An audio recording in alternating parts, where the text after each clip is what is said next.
হরে কৃষ্ণ, রাধে রাধে আমার সকল প্রিয় মিষ্টি বন্ধুরা। তো এবারে আমি যে ভিডিওটা তোমাদের সাথে শেয়ার করছি সেটা হলো আমাদের মায়ের এখন শ্বশুরবাড়ি যাওয়ার পালা, মানে মাকে বিদায় দেওয়ার পালা।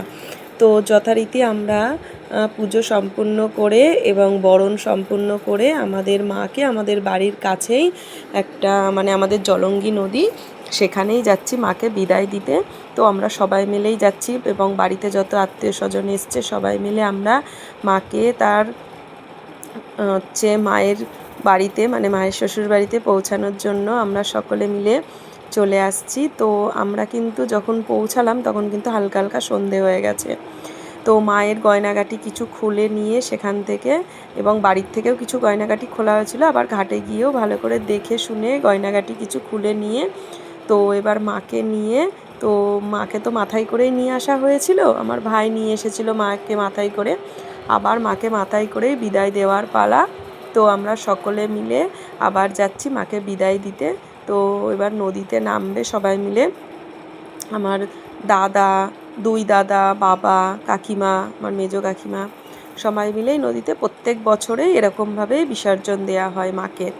তো বাড়ির কাছেই নদী, তো ওই জন্য সবাই মিলেই আমরা যাই মাকে বিদায় জানানোর জন্য। তো তার মধ্যে দেখছি হালকা হালকা সন্ধে হয়ে গেছে। তো আমাদের নদীটা কিন্তু অনেকটাই বড়। তো এবারে আবার মাছ টাছও ধরা হয়। তো ওই যে পাশে নৌকা নিয়ে অনেকেই যাচ্ছে, তারপরে সন্ধে হয়েছে তো পাখিগুলো উড়ে যাচ্ছে, দেখতে বেশ ভালোই লাগছে।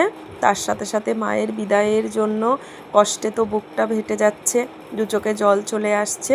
তো তবুও তো মাকে তো বিদায় দিতেই হবে।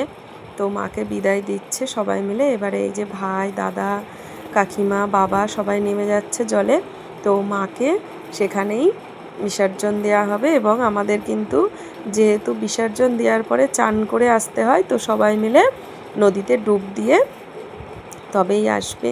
তো আবার একটা বছরের জন্য অপেক্ষা। মা তুমি ভালো থেকো, সুস্থ থেকো,